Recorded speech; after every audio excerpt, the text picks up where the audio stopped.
The Central Bank of Nigeria has directed deposit money banks to eliminate the rate cap on the Nigerian Naira, signaling a move towards floating the currency. This, according to some analysts, could lead to increased exchange rate volatility, potentially impacting inflation and external debt obligations. News Centre's Perpetua Fasanmi-Peter spoke to analysts. Her report.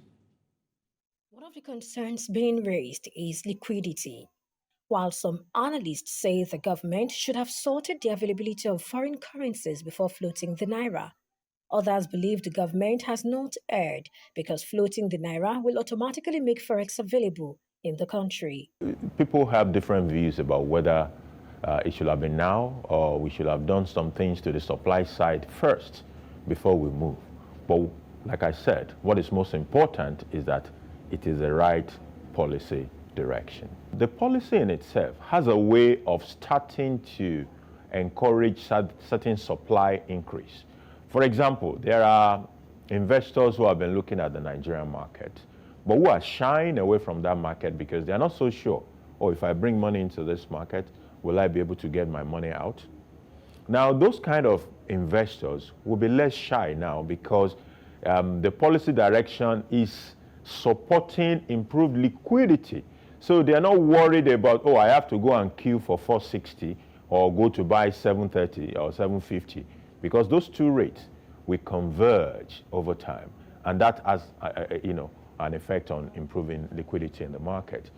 Many Nigerians have also expressed fears that this could impact the price of petrol, increase inflation, and external debt obligations. I don't know the reason why people are actually panicking now and also mentioning that this further increase the price of oil. You should know that the government is smart enough that you can't go back to people, the masses twice in a particular year to say, okay, the price of a particular commodity is actually going up.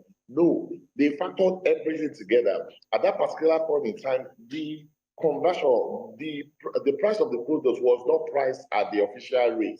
It was priced above the official rate. And anybody that have access to the PPR rate templates can also play with these templates.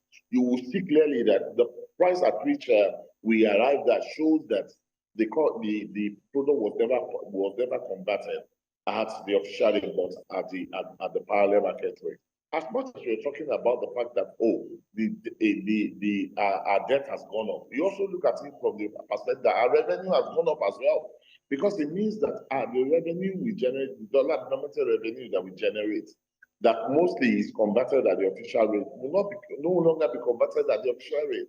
So it also means that there will be more money for the FAC to share. It also means that there will be more money that will go to the state and local government. So we also need to look at that from that perspective at the same time. So also, that will also mean that our debt, our cost of servicing debt to revenue will actually drop, because it means that our revenue would have gone up as a result of this same thing that has happened to the debt, that has actually put the debt upside. Floating a country's currency, also known as a floating exchange rate, refers to a monetary system where the value of a nation's currency is determined by market forces such as supply and demand. With this, the exchange rate is expected to fluctuate freely in response to various economic factors, including inflation, interest rates, trade balances, and capital flows. On the flip side, by establishing a unified exchange rate, Nigeria can attract foreign investment and also enhance its export competitiveness. However, this requires careful policy coordination and social safety nets to mitigate the impact on citizens. Perpetua Fasanmi-Peter reporting for News Central.